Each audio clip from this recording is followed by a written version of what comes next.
네, 안녕하세요. 글로벌토요스 원성웅입니다. 오늘은 폭스바겐 ID5를 만나고 있습니다. ID4의 쿠페 스타일 모델이고요. 동력 성능이라든지 기본적인 사양 자체는 ID4와 크지 않지만 쿠페 스타일로 스타일리시한 디자인을 선보이는 것이 특징인 차량입니다. 최근 폭스바겐 코리아는 지금 보고 있는 ID5와 함께 ID4의 업그레이드 모델도 함께 출시를 했는데요. ID4, ID5 모두 기존에 출시됐던 ID4보다 동력 성능을 상당히 많이 끌어올렸고요. 이 파워트레인은 ID5에도 고스란히 담겨 있습니다. 디자인과 특징 한번 살펴보죠. 먼저 전면부 디자인은 일반적인 ID4와는 하단부 범퍼의 디자인에서 좀 차이를 보이고 있습니다. 하지만 상단에는 이 두 개의 라이트를 연결하는 이 라이트 바가 또 있거든요. 그래서 야간에는 긴 바가 표시가 되면서 전면부의 존재감을 높여주고 있고요. 전기차기 때문에 라이트 그릴 자체가 없는 디자인이고, 하부에는 다이아몬드 형태로 차체 냉각을 위한 부분만 이제 뚫려 있습니다. 전체적인 전면부 디자인도 ID4처럼 이제 곡선을 강조한 모습을 좀 보여주고 있고요. 타이어 같은 경우에는 앞뒤 타이어의 사이즈가 서로 차이가 있습니다. ID5와 ID4는 후륜 구동 모델이기 때문에 뒤쪽에 강한 토크가 실리기 때문에 뒤쪽 타이어의 크기를 좀 더 넓게 한 특징을 가지고 있고요. 지금 장착된 타이어는 피렐리의 전기차 전용 타이어로 소음 저감 기능과 함께 이제 타이어에 목 같은 게 박혔을 때 이러한 상처를 어느 정도로 회복시켜서 주행 거리를 어느 정도 확보할 수 있는 기능까지도 함께 적용된 타이어가 좀 적용이 되어 있습니다. 자, 차량의 측면으로 가보면 사실 사진으로 볼 때, 그리고 지금 영상으로 보여드리고는 있는데 실제 눈으로 보면은 이 정도로 좀 통통해 보이진 않거든요. 기본적인 차량의 제원도 ID4보다 전고가 살짝 낮은 형태입니다. 전폭은 살짝 넓은 편이고요. 그래서 ID4보다는 약간 스타일리시한 모습을 좀 확인할 수가 있는데, 이제 눈으로 실제로 보는 것과 영상, 사진으로 볼 때가 조금 차이가 있네요. 그리고 기존에 이제 폭스바겐이 선보여 왔던 내연기관 모델, SUV 내연기관 모델에서는 약간 엣지를 살린 이러한 디자인을 보여줬었는데, ID4나 ID5는 대체적으로 이제 곡선을 살린 모습을 많이 보여주고 있습니다. 거기다가 쿠페 스타일 모델이기 때문에 루프 라인이 상당히 부드러운 형태로 되어 있죠. 지금 앞쪽 A필러에서 부드럽게 이어지는 루프가 뒤쪽으로 부드럽게 떨어지고, 그 끝에는 이제 리어 스포일러까지 위치해 있습니다. 일반적인 ID4는 이 트렁크 공간이 충분히 확보하기 위해서 이 루프 스타일이 아니라 위쪽에 더 많은 공간을 확보를 하고 있죠. 2열 탑승해서 앉아보면은 ID4보다는 이 머리 공간에서 조금은 이 좁다는 것을 좀 느낄 수 있습니다. 자, 뒤쪽으로 와보게 되면은 리어 스포일러가 있는 모습도 확인할 수가 있는데요. 이러한 레이아웃 때문에 처음 봤을 때는 약페 카브리올레 스타일, 과거에 선보였던 이 쿠페 카브리올레 스타일의 차량들이 좀 눈에 떠오르기도 했습니다. 차량의 뒤쪽으로 오면은 폭스바겐 엠블럼과 함께 ID5라는 숫자가 써 있고요. 따로 트림명이 적혀 있지는 않습니다. 그리고 아래쪽으로 와보면 상당히 두툼한 크기의 이 플라스틱 소재가 덧대어진 리어 범퍼도 볼 수가 있고요. 이것이 이제 프론트 범퍼, 프론트의 디자인과 좀 어느 정도 일체감을 주는 부분이 되는 것 같습니다. 폭스바겐 차량들의 외관 디자인은 사실 호불호가 그렇게 크게 나뉘는 디자인은 아니죠. 많은 사람들이 수긍할 만한 디자인을 좀 선보이고 있다라는 생각을 하는데, 이 ID 전기차 시리즈에 와서는 조금 곡선을 강조한 모습이 특징이 되는 것 같습니다. 개인적으로는 이 엣지를 살린 기존의 내연기관 SUV 모델들의 디자인도 나쁘지 않은 것 같은데, 그런 점들이 좀 더 적극적으로 적용되면 좋지 않을까라는 생각이 들기도 하네요. 자, 일렬 공간 살펴보겠습니다. ID5 업그레이드, ID4 업그레이드하고 불릴 만큼 이제 실내 공간에 변화가 어느 정도는 있고요. 차량의 성능도 좋아졌지만 인포테인먼트 시스템 활용성도 다소 좀 좋아졌습니다. 일단 도어 트림 같은 경우에도 상당히 넓은 공간을 확보를 하고 있고요. 작은 도기 같은 것이 있어서 물건을 잡아주는 역할도 하게 됩니다. 한 가지 아쉬운 점은 이 앞쪽의 글라스와 뒤쪽의 글라스를 여는 버튼이 하나로 통합되어 있다는 겁니다. 그래서 이쪽에는 앞쪽의 글라스를 열 때, 그리고 리어 버튼을 눌러서 뒤쪽 글라스를 열 때는 이 리어 버튼 꼭 눌러줘야 되고, 이게 사실 조금 불편한 부분이긴 한데 좀 배선을 줄이기 위한 노력이 아닌가라는 생각이 듭니다. 자, 1열의 시트는 이러한 형태로 되어 있고요. 가운데 쪽에 ID 로고가 덧대어진 부드러운 소재와 함께 가죽 소재가 어우러진 이러한 모습도 보여주고 있고요. 기본적으로 굉장히 착장한 부드러운 소재이고요. 안쪽에 쿠션도 상당히 지금 보시는 것처럼 깊이감이 있기 때문에 앉았을 때 이렇게 파묻히는 형태로 운전자에게 부드러운 승차감을 선사를 하고 있습니다. 자, ID4처럼 이렇게 앉으면 자동으로 차량에 전원이 들어오는 형태이고요. 이제 D 모드를 설정하게 되면은 앞쪽에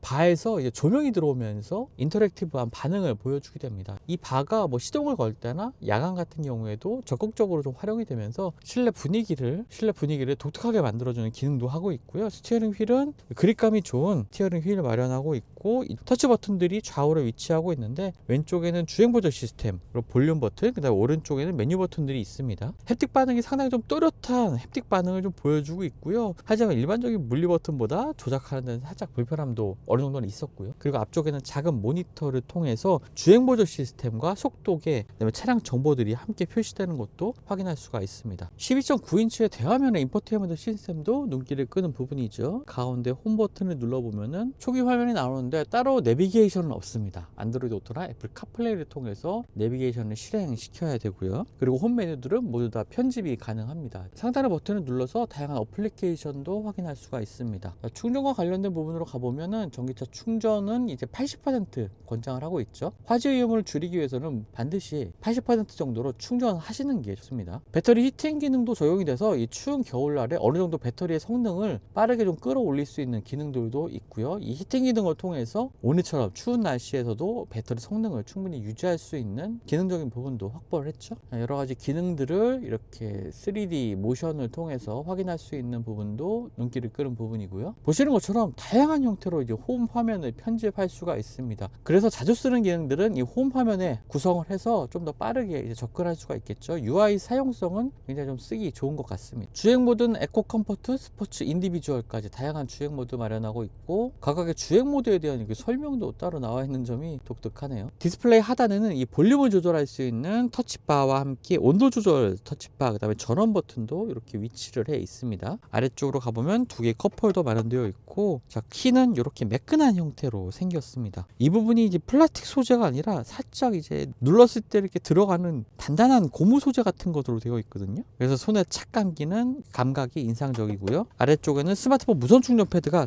깊숙하게 넣을 수 있는 형태로 되어 있고, 이쪽에 C타입 포트 2개, 그 다음에 그리고 아래쪽에는 물건을 수납할 수 있는 공간과 함께 이 칸막이도 마련되어 있어서 깔끔하게 물건을 수납할 수가 있겠고요. 암레스트까지 또 마련되어 있어서 상당히 장거리 주행에서도 편안하게 주행을 할 수가 있습니다. 이 아래쪽에 있는 버튼을 눌러서 이제 각도를 각각 세심하게 조절할 수가 있게 되는 거고요. 근데 보시는 것처럼 ID5의 디자인은 뭐 쿠페 스타일을, 차량 외관은 쿠페 스타일이긴 하지만 실내 공간은 ID4와 크게 다르지 않고요. 비교적 차분한 모습을 좀 보여주고 있습니다. 그리고 디스플레이 안에 많은 기능을 포함했음에도 불구하고 몇몇 기능들은 이 차량의 디스플레이 밖으로 빼놓은 점도 좀 사용성을 좋게 만드는 부분이라고 할 수가 있겠네요. 네, 2열 공간도 역시나 여유가 있습니다. 긴 휠베이스를 가지고 있는 전기차, 바닥이 평평한 전기차이기 때문에 이 아래쪽에 발을 넣을 수 있는 공간도 여유가 있고요. 쿠페 모델이긴 하지만 실제 앉아보면은 그렇게 뭐 머리 공간이 기존의 ID4보다는 조금 낮아질 수는 있겠지만 뭐 부족하다는 생각은 들지 않습니다. 자, 보시는 것처럼 이 무릎 앞쪽의 공간도 한 주먹이 지금 2개 반 정도 들어갈 만한, 키가 170인 저에게도 이 정도 여유가 있는 공간을 보여주고 있고요. 머리 공간도 굉장히 여유가 있습니다. 주먹 하나가 들어가는데 ID4보다는 살짝 좁은 듯한 이 머리 공간을 보여주고 있죠. 루프의 경사각이 이제 부드럽게 아래쪽으로 떨어지다 보니까 공간은 어쩔 수 없는 것 같습니다. 앞쪽에는 스마트폰 같은 것을 둘 수 있는 포켓이 마련되어 있고요. 아래쪽에 수납 공간과 함께 앞쪽에는 이제 C타입 포트 2개가 위치해 있네요. 송풍과 상당히 좀 아래쪽에 있습니다. 기본적으로 1열 가운데를 지나는 이 센터 콘솔의 높이가 좀 낮은 편이기 때문에 이러한 구성은 좀 특이하다는 생각이 드네요. 그리고 머리를 올려보면은 광활한 크기의 이제 파노라마 루프도 마련이 되어 있습니다. 가운데 바도 없이 깔끔한 형태이기 때문에 개방감이 정말 좋고, 그리고 가림막도 이제 있기 때문에 뜨거운 태양을 막아줄 수도 있습니다. 그리고 암레스트를 열어보면은 이제 컵홀더가 마련되어 있고 스키스루도 한쪽에 또 마련되어 있네요. 이런 점들은 실용성을 상당히 좀 좋게 하는 부분이 되겠죠. 역시나 1열과 마찬가지로 2열 시트 역시 부드러운 촉감의 이 스웨이드 재질과 뭐 가죽이 어우러진 이러한 모습들을 보여주고 있고요. 기본적으로 굉장히 푹신한 승차감을, 착자감을 보여주고 있는 시트입니다. 그리고 다소 좀 좁긴 하지만 그래도 성인 3명도 앉을 수 있을 만한 여유로운 공간을 좀 충분히 확보를 했다는 생각이 들고요. 뒤쪽에 후방 시야가 뭐 리어 스포일러가 이렇게 지나가는 부분이 있긴 하지만 후방 시야가 나쁘진 않습니다.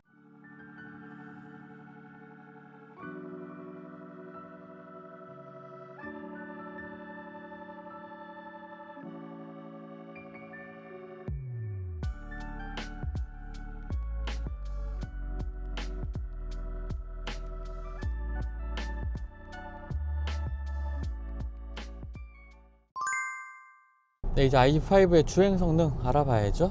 폭스바겐은 두 번째 전기차가 출시가 됐습니다. 기존의 ID4가 이제 국내 전기차 시장에도 상당히 좀 초창기에 출시가 돼서 많은 관심을 끌긴 했지만, 사실 이후에 폭스바겐이 그렇게 좋은 모습을, 전기차 전동화 모델에 있어서는 그렇게 좋은 모습을 보여주지 못했거든요. ID4 이후에 ID5의 출시도 좀 지연이 됐고, 사실 이 차량도 작년에 출시가 됐어야 할 차량인데 이래저래 좀 늦어졌죠. 전기차 캐즘 시대를 맞이하면서 수입차들이 전기차 출시에 조금 소홀했던 것은, 그리고 조금 주저했던 것은 사실인 것 같습니다. 그리고 폭스바겐 코리아도 그동안에 사실 모델 라인업이 그렇게 크게 확장되지가 않고 고만고만한 모델들로 좀 유지가 되는 상태다 보니까, 뭔가 이제 폭스바겐 코리아가 좀 제대로 해주기를 좀 바랬었는데, ID5 좀 출시를 통해서 이런 것들이 좀 어느 정도 좀 해소가 되면 좋을 것 같고요. 앞으로 좀 좋은 모습도 기대해보면 좋지 않을까라는 생각이 드네요. 일단 ID5는 ID4와 함께 업그레이드, ID5 업그레이드라는 이름으로 좀 출시가 되면서 상당히 많은 좀 개선을 보여주고 있습니다.